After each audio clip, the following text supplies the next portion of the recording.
রাত্রে ঘুমাইতে গেছি প্রায় 5টার দিকে, আর 1 ঘন্টা ঘুমায়ে উঠে পড়ছি 6টা সাড়ে 6টার দিকে। উঠে রান্নাঘরের কিছু কাজ সারলাম, বাচ্চাদের স্কুলের মানে সে যে স্কুলে যাবে, সো ওর সব কিছু ঠিকঠাক করে দিলাম, টিফিন বানিয়ে দিলাম। এখন আমি চালটা ভিজে রাখছিলাম কিছুক্ষণ আগে, চালের পানিটা ঝরাইয়ে দিব। আজকের ওপেন হাউসের জন্য যা যা লাগে সবই প্রিপারেশন তো রাত্রেই করে রাখছিলাম, বাট তেহারিতে একদম সকালে ফ্রেশ বসাবো চিন্তা করছিলাম, যেহেতু বড় হাঁড়িতে তেহারি বসাতে হবে, কারণ মাংসের সাথে চাল দিলে তো অনেক বেড়ে যাবে। তো আমার হচ্ছে ইলেকট্রিক চুলাই এর থেকে বড় হাঁড়ি বসার মতো নাই। সো আমার বড় বড় যে হাঁড়িগুলো আছে এর থেকে, সেগুলো সবই হচ্ছে গ্যাসের চুলার জন্য। তো আলটিমেটলি আমার হচ্ছে গার্ডেনে রান্না করতে হবে। আমার গার্ডেনে অবশ্য একটা বড় গ্যাসের সিলিন্ডারওয়ালা চুলা আছে, মানে গার্ডেন রান্নার জন্য ওইটা আমার অনেক আগে কেনা ছিল। তো ওইটাতে হচ্ছে আমি তেহারি বসাবো বড় পাতিলে। আর মাংসটাকে আমি রাত্রেবেলায় কষায় রাখছিলাম, সেটা আবার একটু জাল করে নিচ্ছি তেহারির জন্য, ঝোলটা আর একটু শুকাবে। আর ফুচকা চটপটির ডিমটা সেদ্ধ করা হয়েছিল না, সো ডিমটা এখন আমি সেদ্ধ বসাইলাম। ডিমটা সেদ্ধ হলে ছিলে বক্সে নিয়ে নিব। বাগানে গ্যাসের বড় চুলাই, এই চুলাটা আমার বেশ বড় আছে, এটা বাগানে রান্না করার জন্যই। এখন আমি চালটা অলরেডি ভেজে বসাই দিছি। মাংস কিন্তু এখনো মিক্স করি নাই, মাংস মিক্স করবো একটু পরে। মাংসটা আমি আলাদা তুলে রাখছি, আর মাংসে যে ঝোল ছিল সেই ঝোলটা দিয়েই কিন্তু আমি চালটা ভাজছি, সেই তেল ঝোল সব কিছু দিয়ে। ঝোল সামান্য ছিল, আর সেজের পাপা বাসায় নাই, আমার একা এত বড় হাঁড়ি নাড়তে বেশ কষ্ট হচ্ছে। আসলে একটু বেশি ভারী জিনিস নাড়ার জন্য পুরুষ মানুষেরই দরকার হয়, তাই না? আমার মতো যার গায়ে এক মুরগি জোর নাই তার তো বিপদ। সেজার পাপা কখন আসবে আল্লাহ জানে। ও গেছে সেজাকে স্কুলে দিতে, আর আমাদের ওই ভেনুতে কিছু জিনিসপত্র রেখে আসতে। মাংস এবার মিক্স করে দিব, চালটা মোটামুটি হয়ে আসছে। কাঁচামরিচ দিয়ে দিছি, লবণ যা দেওয়ার দরকার ছিল অ্যাডজাস্ট করে ফেলছি।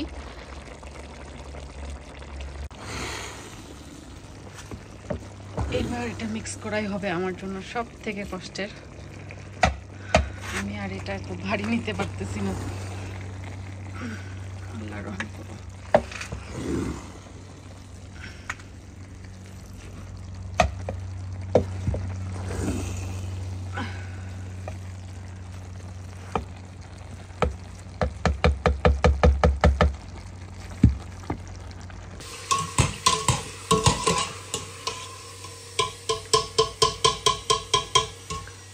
ফুচকা ভেজে রেডি করতেছি। এই যে এদিকে হচ্ছে ফুচকা রেডি একদম, আর অল্প কয়েকটাই ভাজবো। আমার লাস্ট কাজ শেষ, এখন গোছগাছ করে আমাদের ওপেন হাউসের প্লেসের উদ্দেশ্যে যাওয়ার পালা। আমরা মোটামুটি বাসার কাজ শেষ করে রওনা হয়েছি ওপেন হাউস যেখানে হবে আমাদের, ওই প্লেসের উদ্দেশ্যে। একটু লেট, লিটল বিট, সবসময় আমি লেটই থাকি। আসলে বাচ্চা কাচ্চা নিয়ে একা হাতে কাজ সামলানো সো টাফ। তো যাই হোক, আল্লাহ ভরসা, দেখা যাক আজকে দিনটা কেমন যায়। লুটনের সব আপুদের সাথে দেখা হবে ইনশাল্লাহ। আজকে সেই গরম পড়ছে, সেই গরম। আমরা গাড়ি ভর্তি জিনিসপত্র নিয়ে এখন চলে আসছি প্রায় ভেন্যুর কাছাকাছি।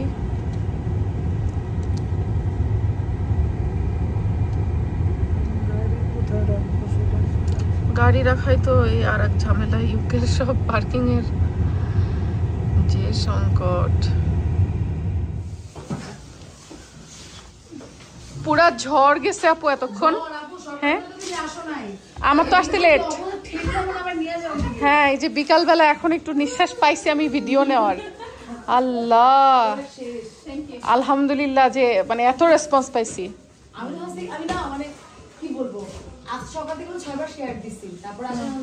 আল্লাহ উইকডেজে আমাকে আপু বললো 20 টাকা বললো মানুষ অফিসে হবে কিনা এত দূর থেকে আসা না আমাদের সেলুনে আসি অল টাইম খুঁজি আমি তারপর আপুকে বলছি আপু আমাকে অনেক ক্লায়েন্ট আসছে তোমার পার্লারে যাক আলহামদুলিল্লাহ অনেক বিজি ডে গেছে আমার তো পিঠ মাজা লেগে গেছে আপু আমি বসতে পারি না এখন বসবো হ্যাঁ তোমাকে দেখো মনে হচ্ছে একটা মানুষ এত রান্না করা যায় নাকি এই আপুরই কই হ্যাঁ আসছিলাম হ্যালো নবনী এই যে আমি আজকে জয়নবকে কোলে নিয়েছি জয়নব হচ্ছে আমার ওপেন হাউসের সব থেকে খোদে মেহমান কিন্তু কিছু খায় না বাট আসছে আন্টিকে সাপোর্ট করতে থ্যাংক ইউ মা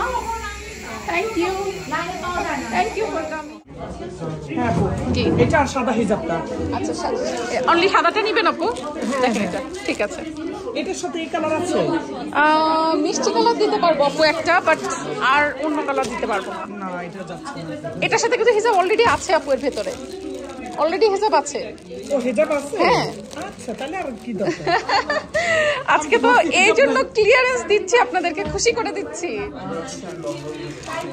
আলহামদুলিল্লাহ আজকে অনেক ভালো সাড়া পাইছি আপু আলহামদুলিল্লাহ অনেক গ্রেট একটা ডে গেল এখন সবকিছু ক্লোজ করতেছি ওইদিকে চৌধুরানী আফিয়া আপু বসছিল আফিয়া আপু চলে গেছে আফিয়া আপু গেছে আরো 1-1.5 ঘন্টা আগে আমার একটু লেট হয়েছে কারণ আমার অনেক ভাই বোনেরা এখনো আসতেছিল আমি নিজেও অনেক টায়ার্ড আমি মানে দাঁড়ায় থাকতে একটা আমার ব্যাক পেইনে শেষ বাট তারপরও আলহামদুলিল্লাহ অনেক ভালো লাগছে অনেক দূর দূর থেকে আপুরা আসছে কেন্টের থেকে সারি থেকে তারপরে কার্ডিফ থেকে আরো কোথায় কোথায় থেকে আসছে সবাই বাট আমার লাস্টে এরকম হয়েছে যে খাবার দাবার যেহেতু সব শেষ মানে তেহারি আমরা এখানে আসার উইদিন 2 আওয়ার্স এর মধ্যেই শেষ ফুচকা চটপটি 3 আওয়ার্সের মধ্যেই শেষ তারপরের 4-5 ঘন্টা আর কোনো খাবার দাবার ছিল না সবাই আসছে পরে আবায়া হিজাব কিনছে চৌধুরানীর প্রোডাক্ট কিনছে চলে গেছে বাট সবাই খুব আকাঙ্ক্ষা নিয়ে আসছিল যে আমার হাতে তেহারি খাবে তারপরে ফুচকা চটপটি খাবে আমি আসলে বুঝতে পারিনি যে এত বিপুল মানুষের সাড়া পাবো এত ক্রাউড হবে আমি সত্যি এক্সপেক্ট করিনি কারণ আমি তো আসলে ফুড বিজনেস ওরকম করি না সো শখের বসে এর আগেও 2-1 বার করছি আমি ওপেন হাউসেই প্রতিবারই এরকম হয়েছে যে খাবার শর্ট পড়ছে বাট এইবার লুটনে এক্সেসিভলি বেশি শর্ট পড়ছে মানে আমি কি বলবো লজ্জাও লাগছে এমনও হয়েছে যে অনেক দূর থেকে মানে কেন্ট থেকে একজন আপুরা আসছিলেন সারি থেকে একজন আপুরা আসছিলেন ফ্যামিলি সহ ভাইয়া সহ ওনাদের বাচ্চা কাচ্চা সহ যে বাচ্চার স্কুল শেষ করে ওনারা আসছে যে আমাদের সাথে এসে ওনারা লাঞ্চ করবে বাট এত খারাপ লাগছে আমার যে ওনাদেরকে আমি খাইতে দেওয়ার মতো কিছু ছিল না আর ওনাদের আশা হচ্ছে যে আমার হাতেরই খাবার খাবে ইভেন আমি নিজেও না খেয়ে আসি মানে আমি এখানে তেহারি সেল করছি আমাদের প্ল্যান ছিল যে তেহারি তো থাকবে আমরা লাঞ্চ করে ফেলবো ওই তেহারি থেকেই বাট আমি নিজেও হাংরি মানে আমার খাবারের জন্য কিছু ছিল না স্টিল আমি মানে সারাদিন না খেয়ে আসি তো এখন হচ্ছে বাসায় গিয়ে আমার এখন মানে ভাত টাত রান্না করে তারপর খাইতে হবে বাসায় চলে আসছি সবকিছু গোছগাছ করে নিয়ে তারপরও আলহামদুলিল্লাহ আজকে এত ভালো রেসপন্স পেয়েছি এত দূর দূরান্ত থেকে আপু ভাইয়ারা সবাই আসছেন ফ্যামিলি সহ সবাই আসছেন অনেক মুরব্বী আন্টিরা এসেছেন হয়তো অনেকে খাবার না পেয়ে চলে গেছেন আমার হাতে তেহারি বা ফুচকা চটপটি টেস্ট করবেন দেখে অনেক এক্সপেকটেশন নিয়ে আসছিলেন আমার কিন্তু সত্যি অনেক খারাপ লাগছে আবার একদিক থেকে ভালো লাগছে যে আপনারা ভালোবেসে আসছেন আপনাদের সাথে একটু হাগ করতে পারছি কুশল বিনিময় করতে পারছি সত্যি কথা বলতেছি আমার লাইফে ওই যে অনেকে প্রশ্ন করেন না যে ভিডিও বানায় কি লাভ সব লাভ কিন্তু টাকা পয়সা দিয়ে বিচার করা যায় না কিছু লাভ এরকম থাকে যেগুলো আসলে সবকিছুর ঊর্ধ্বে এই যে ভালোবাসাগুলো আজকে ওখানে না হলেও 1-1.5 মানুষ আসছিল কন্টিনিউয়াসলি মানে আসছে গেছে এরকম করে 1-1.5 উপরে মানুষ আসছিল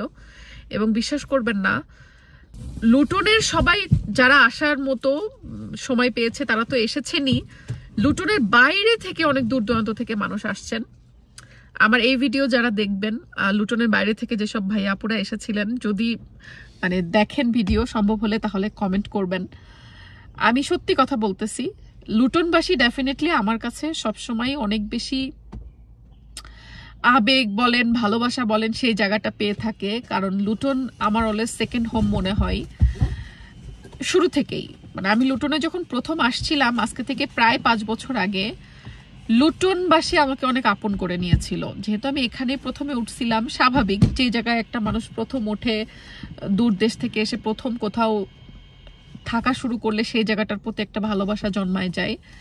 তো লুটনবাসী আমাকে এতটা আপন করে নিছে, আমি আজীবন, আমি যদি কখনো ভবিষ্যতে লুটনে নাও থাকি বা ভবিষ্যতে কখনো যদি ইংল্যান্ডেও না থাকি, আমি বাংলাদেশে চলে যাই বা অন্য কোথাও চলে যাই, তারপরও ইংল্যান্ডের লুটনবাসীদের প্রতি আমার আজীবন ভালোবাসা থাকবে। বিলিভ মি, আমি মানে সত্যি কথা, আমার এই ভিডিওটা কয়জন লুটনের আপু ভাইয়ারা দেখবেন আমি জানি না, বাট আমি আজীবন লুটনের প্রতিটা মানুষের কাছে কৃতজ্ঞ।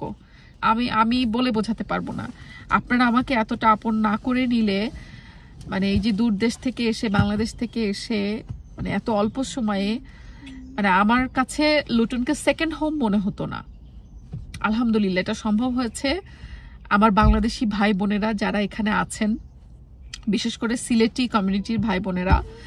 আজকে ওপেন হাউসে মোস্ট অফ অল সিলেটি ভাই বোনেরা ছিলেন, কারণ হচ্ছে এখানে সিলেটি ভাই বোনেরা বেশি, এবং আমি দেখছি আমার সিলেটি ভাই বোনেরা আমাকে এত ভালোবাসে। আজকে আন্টিরা আসছিলেন, অনেক অনেক মুরব্বী একজন আন্টি আসছিলেন।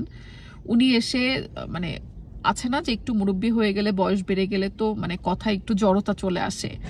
আর আমি সিলেটি ভাষা বুঝি, বাট সামটাইমস যখন একটু বেশি আঞ্চলিক ভাষায়, সিলেটি ভাষায় যখন কেউ বলে, তখন একটু হয়তো কোনো কথা আমার বুঝতে সমস্যা হয়। তো আন্টি অনেক বয়স্ক ছিলেন। আন্টি, আপনি আমার ভিডিও দেখেন, আপনি বলছেন যদি আমার ভিডিও দেখেন আমার ভালোবাসা নিবেন। তো উনি যখন সিলেটি ভাষায় একটু মানে মুখে একটু জড়তা ভাবে কথা বলছিলেন, যেহেতু উনি বেশ বয়স্ক ছিলেন, তো আমার ওই কথাগুলো একটু বুঝতে কষ্ট হচ্ছিল। মানে আমি ওনার কথা স্পষ্টভাবে বের হচ্ছিল না, মানে যেহেতু ওনার অনেক বয়স্ক ছিলেন আসলে। তো আমি পরে আন্টিকে একটু হাক করলাম, করে বললাম যে আন্টি আমি না বুঝতে পারছি না আপনি কি বলছেন। তো পরে পাশে আমার আরো কিছু সিলেটি বোনেরা ছিল, তখন বলতেছে না আপু এটা কিন্তু ঠিক না, আপনার কিন্তু সিলেটি শেখা উচিত, আপনার আশেপাশে সব ভাই বোনেরা সিলেটি, তাহলে আপনি কেন সিলেটি শিখবেন না। তা বলছি না আসলে ঠিক, আমার সিলেটি শেখা উচিত। পরে ওই আপুটা আর কি আমাকে বোঝাই বললো যে আন্টি এটা বলতেছে। তো দেখেন, আমার ওপেন হাউসে মুরব্বী মানুষের জন্য আসলে কিছু ছিল না, মুরব্বী মানুষ কেনই বা আসবে, বাট ওপেন হাউসে অনেক মুরব্বী আন্টিরা এসেছিলেন, আমি সত্যি তাদের প্রতি অনেক কৃতজ্ঞ। আজকের ভিডিও করতে পারিনি, একদমই ভিডিও করতে পারিনি, সারাটা দিন এত বেশি বিজি গেছে। আমি ভাবছিলাম হয়তো সময়ে সময়ে ছোট ছোট করে ভিডিও আপনাদের জন্য নিব, বাট সেটা পারি নাই। মোবাইল কই ছিল কি ছিল আমার কিচ্ছু মনে নাই, এরকম অবস্থা। আর যেহেতু একটা প্রাইভেসির ব্যাপার থাকে, কারণ যারা ওখানে আসেন সবাই তো আর ক্যামেরা ফ্রেন্ডলি না, পর্দানিশী অনেক বোনেরা আছেন আমাদের আন্টিরা। তো এই জন্য বেসিক্যালি আমি ওপেন হাউসগুলোতে আসলে ভিডিও না করার চেষ্টা করি বা করি না। যখন কেউ আমাকে বলে যে আপু আপনার ভিডিওতে আসতে চাই বা আপনি আমাদের ভিডিও নিতে পারেন, কোনো সমস্যা নেই, শুধুমাত্র তখনই আমি ক্যামেরাটা ওপেন করি, যে কোনো পাবলিক প্লেসে। তো ওপেন হাউসগুলোতে এই কারণে আসলে আমার ভিডিও নেওয়া হয় না, কারণ এখানে দূর দূরান্ত থেকে অনেক মানুষে আছেন যারা কে ক্যামেরা ফ্রেন্ডলি আমি জানি না। তো যাই হোক, আলহামদুলিল্লাহ আপনাদের সবার প্রতি আমি কৃতজ্ঞ, আজকে যারা কষ্ট করে এসেছিলেন এবং খাবার দাবার না পেয়ে যারা ফিরে গেছেন তাদের কাছে আমি আন্তরিকভাবে ক্ষমা প্রার্থী। আমি আসলে ভাবিনি যে আপনাদের এত ভালোবাসা পাবো। আমি প্রথমবারের মতো মানে তেহারি করে নিয়ে গেছিলাম লুটনের ওপেন হাউসে, ফুচকা চটপটি এর আগেও করছি আমি লুটনে। তো আমার তেহারি খাওয়ার জন্য আসলে এত মানুষ আসছিলেন, আনএক্সপেক্টেবল। ইনশাল্লাহ আমি নেক্সট টাইম যখন ওপেন হাউস আবার করব, আমি এই বিষয়টা মাথায় রাখবো। নেক্সট টাইম আমি আরো বেশি খাবার করে নিয়ে যাওয়ার চেষ্টা করব, যাতে খাবারে শর্ট না পড়ে। আর আসলে একা হাতে করি তো, ছোট দুইটা বাচ্চা নিয়ে মানে একা হাতে এত কিছু করা, আমি সারা রাত ঘুমাই নাই। আমি রাত 4টা-5টা পর্যন্ত রান্নাবান্নার কাজ করছি, 1 থেকে 1.5 ঘন্টা ঘুমায়ে আবার উঠে কিচেন ক্লিন থেকে শুরু করে সব কিছু বক্সে বক্সে ভরে রেডি করা, সকালে উঠে তেহারি একদম ফ্রেশ রান্না করছি, ফুচকা টুচকা সব ফ্রেশ ভাবছি। মানে এমন না যে আমি কোনো কিছু আগে থেকে করে রাখছি, কারণ বাসি খাবার তো আমি আপনাদেরকে খাওয়াবো না। নিজে একদিন রান্না করে 7 দিন খাই সেটা আলাদা কথা, বাট একটা অকেশনে ওপেন হাউসে আপনাদের জন্য করে নিয়ে যাচ্ছি ফ্রেশ খাবারের যে মজাটা, ডেফিনেটলি সেটা দিতে আমি প্রতিজ্ঞাবদ্ধ আপনাদের কাছে। সো একদম ওই ফ্রেশ করব বলে 11th আওয়ারে রান্নাগুলো করা, আর এর কারণে আমার প্রেশারটাও বেশি, কোনো হেল্পিং হ্যান্ড নাই। গত বছর যেমন সামার টাইমে আব্বু আম্মু ছিল, তার আগের বছর আমার শাশুড়ি ছিলেন। তো সামারেই সাধারণত ওপেন হাউসগুলো করা হয় বা মেলা টেলা যেগুলো ইউকেতে হয়। পরপর 2 বছরই কিন্তু আমি একটু ব্যাকআপ পেয়েছিলাম, আমার শাশুড়ি ছিলেন, আব্বু আম্মু, বাট এবছর কেউ নেই। তো এবছর আবার সিয়ারাও একটু বড় হয়ে গেছে, ও অনেক চঞ্চল হয়ে গেছে, এখন ওকে টেক কেয়ার করার জন্য একজন মানুষ সবসময় থাকতে হয়। তো যাই হোক, সবকিছু মিলায়ে ইনশাল্লাহ আমি চেষ্টা করব সামার থাকতে থাকতে আবার লুটনে আর একটা ওপেন হাউস করার, এবং আমি পেজে আগে থেকে অ্যানাউন্স করে দিব, এবং সেটা উইকেন্ডে করার চেষ্টা করব যাতে আপনারা সবাই আসতে পারেন। আজকের ভিডিওটা আমি অনেক বকবক করে করছি, আশা করি বিরক্ত হবেন না। কিছু কিছু সময় না মনের আবেগটা প্রকাশ করতে ভালো লাগে, এটা আসলে আপনাদেরই ভালোবাসা যে আপনারা আমাকে, মানে আজকে আমি আবেগী হয়ে গেছি সত্যি, লিটারালি। যাই হোক, আমি অনেক ক্লান্ত, সবাই আমার জন্য দোয়া করবেন, আর আপনাদের সবাইকে অনেক ধন্যবাদ আমাকে এত ভালোবাসার জন্য। আল্লাহ হাফেজ। আমি এখন ড্রাইভার হয়ে গেছি। তাই আল্লাহ হাফেজ সবাই।